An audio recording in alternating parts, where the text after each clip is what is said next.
probably a sad reflection of both my personality and my life, but I can clearly remember when I first browsed a web page. And I did it using the Mosaic browser, the forerunner of Netscape and the first popular multimedia browser. But it constantly amazes me when I look back and see it was released only in 1993, less than 20 years ago. And now we have this cloud, this digital universe of information freely available to us. And at a current estimate, it's around about 4,000 exabytes in size. Now, we don't use exabytes in everyday conversation, but a good analogy is that 4,000 exabytes is roughly equivalent to a stack of books from here to Pluto and back 80 times. And we only began to create that less than 20 years ago. And if you stop to think about it, it's even more astonishing that we have devices like these, which allow us to access this digital universe of information from anywhere and at any time. And with over 90% of the world's land surface now having a mobile phone signal, it is truly a global phenomenon. And when I was getting this ready, I was racking my brains to try and come up with some punchy image that would just bring home how much this has transformed our individual lives and our society. How has the web changed us? And I was really stuck until I came across this headline 2 weeks ago in the Irish Examiner. And that, for me, more than anything else, brought home just how much our society has changed in less than 20 years. But we're now about to embark on the next step with the internet and the web. And all the forecasts are that it will make the current internet and its impact on our society look trivial. We're about to connect the physical world to the internet. The planet and everything on it will become things on the Internet of Things. And not just web pages about the things, but there is real physical presences that we can observe and control. And when I say things, exactly what do I mean by things? I mean literally everything and anything. The things we encounter in our daily lives, the machines and appliances we use in our jobs and at home, the buildings we live in, the cars we travel in, even we ourselves will become part of this Internet of Things. Now, as a technologist, the first question I ask is, how will we do that? I don't care whether it's useful or not, I just want to know how we do it. And I want to take as an example this chair as a thing on the Internet of Things. I want to know from anywhere in the world, is this chair occupied and who is sitting in it? Now, to turn this chair into a smart chair, a smart object in the Internet of Things, I have to take a number of steps. First of all, I have to give it a unique identity so that I can go to this chair as opposed to all the other chairs in the world. And the current addressing protocol for the internet, IPv6, effectively gives us unique identities without practical limit. Anything we can conceive of on the planet or even off it that we want to put on the Internet of Things, we will be able to give it a unique identity. I need to give it the ability to communicate. Effectively, that's wireless communication these days. The third step is that I need to give it senses. I need to put sensors on it that will tell me whether something about the chair, or it can tell me something about the environment around it. In this case, I'll put a pressure sensor on the seat so that I know if it's occupied, and I'll put a little RFID tag reader so that the tagged person who is sitting on it will be identified. I'll go on my smartphone anywhere in the world, and I'll know who's sitting in my chair. And I'll do that. So the final thing I can do, if I have a machine or an appliance or a vehicle, I may be able to reach out and control it from anywhere in the world. And I do that using very small embedded electronic circuits, and they're getting smaller and cheaper every day, that I can embed in it or on it. Now, the good question, what exactly will we do with it? What practical use will all this be? And it really seems to be only limited by our imagination. But I want to take 6 little scenarios here this evening, which I hope will begin to illustrate the potential impact on our lives and society.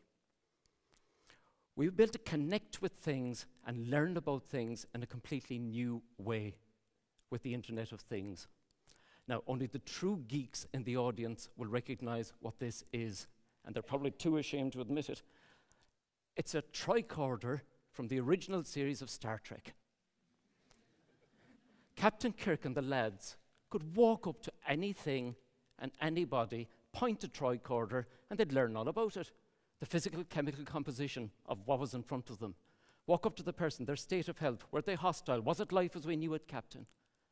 With the Internet of Things, your smartphone will become a tricorder. Walk up to anything in learn mode. Packet of food in the supermarket. Its ingredients, their origins, dietary, allergy, advice. Walk up to this piano. Who was playing it over recent years? What music was played on it? A completely new way of interacting with the world and learning about the things that you encounter. You walk up to a person, they've agreed to share some information. It might be something as simple as a business card. In a social context, you might learn things about their interests and their inclinations this evening. It'll make Facebook look like a minor event. The Internet of Things will just also allow us to reach out and monitor things, observe things. Let's say I have a heart problem. I can wear a wireless cardiac monitor. They're commonly used in hospitals these days. But the next generation will be web-linked. So my smartphone, which has a cardiac app, can monitor my heart rhythms and give me early warning. Or a remote hospital computer can monitor me 24/7 with powerful algorithms and predict maybe weeks or even months ahead that I'm heading for a problem. Or I can just let my relatives see that my heart is still beating. And with the number of people over 65 set to double, e-health and telemedicine is going to be one of the big areas for the Internet of Things. One of my favorites, reality search engines. Instead of using Google just to search this 4,000 exabytes of information, I can do really useful things, like ask Google, where are my keys? Because my keys are tagged, locatable objects on the Internet of Things. Where is my child? And as the father of a teenage daughter, I'll be first in the queue. I'm a food processing company expecting a delivery of shellfish. I can not only know where the food delivery is, but its entire storage and shipping history since the moment it came on board the trawler.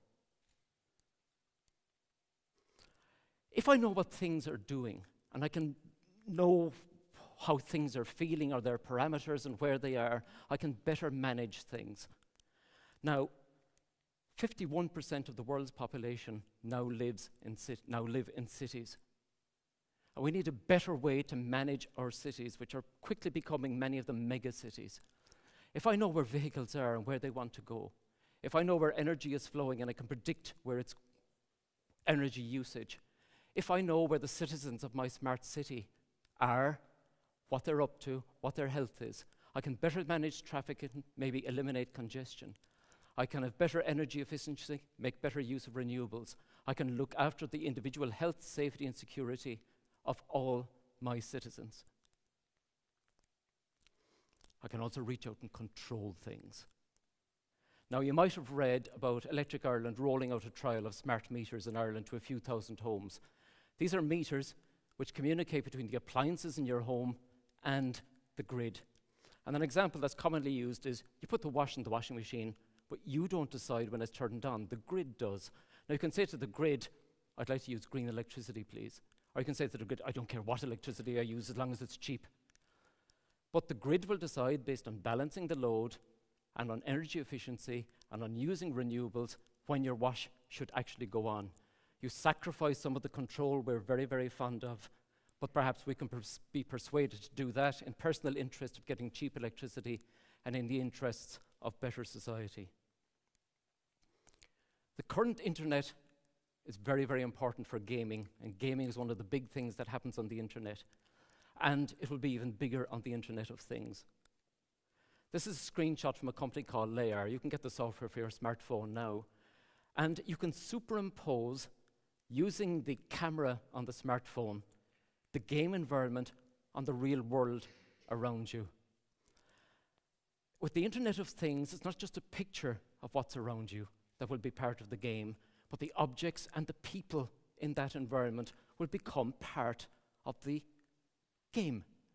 It will transform the face of gaming as we know it, and already imaginations are running riot in the gaming industry. Where will we be in 20 years?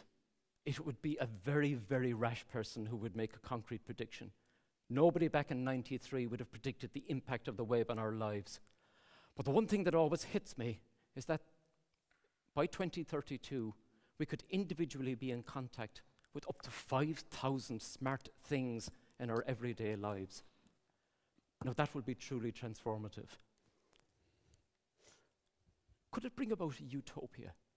The science fiction writer Ian M. Banks has written of a future society which he called the culture, where humans have delegated control of the planet and its resources to a network of artificial intelligence. And this network looks after the resources and allocates the resources to everybody according to their needs. Everybody's needs are met and strife is eliminated. I'm not saying the Internet of Things will produce that utopia, but perhaps elements of it are possible. If we can better manage and control traffic, maybe we can finally eliminate the carnage on our roads. If we can better manage energy, perhaps we can finally get to grips with the death wish that we seem to have for our planet's climate.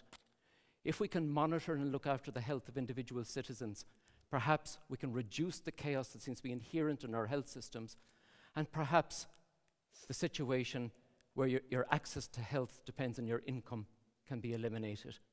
Not a complete utopia, but perhaps elements of it are possible. Will it just be a technocracy? Rule by technology companies? You know what? I think we already live in a technocracy, whether we like it or not. Look at the influence that a company like Apple has. They bring out smartphones, they bring out pads, and they become the two fastest growing technology sectors in history. Apple recently became the most valuable company ever. And in an increasingly technological world under something like the Internet of Things, they will have enormous influence on society. Not malign by any means, but technocratic in nature and in fact. The social theorist Jeremy Bentham, in the late 18th century, conceived of an institution which he called a panopticon, where all the inmates could be observed 24 hours a day without ever knowing whether they were being observed or not. The Internet of Things is the ultimate global panopticon. Privacy as a concept under the Internet of Things may become meaningless, and it's one of the big societal concerns. Now, it has positive aspects. My heart monitor detects an arrhythmia. It tells me, sit down, I've called an ambulance. That's good. But while I'm sitting there, I get this message coming through. If you tried our latest wonder drug, you wouldn't be sitting there waiting for an ambulance, would you? When you know how individual people are using individual products, then individually focused advertising becomes possible. And it will transform the face of the marketing and advertising industry. It will also be a major intrusion. But, more ominously, it's been made a condition of your health insurance that your health insurer has to have access to your cardiac data. And while you're sitting there waiting quietly for the ambulance, this message comes through. And it's probably a sad reflection that this could actually be a reality.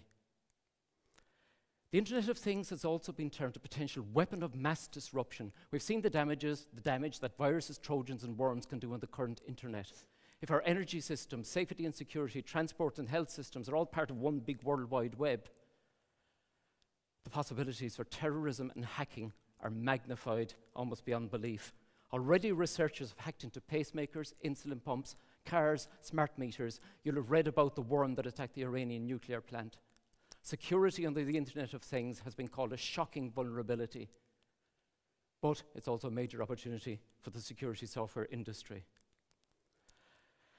I wonder, sometimes I work on this stuff, where have we reached the point of too much complexity? 5,000 things demanding my attention? I can barely deal with a wife, 2 children, a cat, and a goldfish. But on the other hand, maybe it's just my age. I have a feeling that those kids in creche getting their iPad lessons will think nothing of it. It seems that our wonderfully plastic human brains can adapt to any accelerating technology and embrace it lovingly. Whatever we think about it, whatever way we think it'll turn out, get used to it because it's already happening. Every major global government and every major economic bloc is investing heavily in the Internet of Things. There are already hundreds of millions of things connected to the Internet. We're heading for hundreds of billions or possibly trillions, depending on who you believe. So just get used to it. And it will change our lives. That's the one certainty. And if that change is to be for the common good, I don't think we can leave it to technologists. You know, my wife, and she's a psychologist and she ought to know, she says, I became an engineer because I can relate better to machines than to people. And on reflection, she's probably right.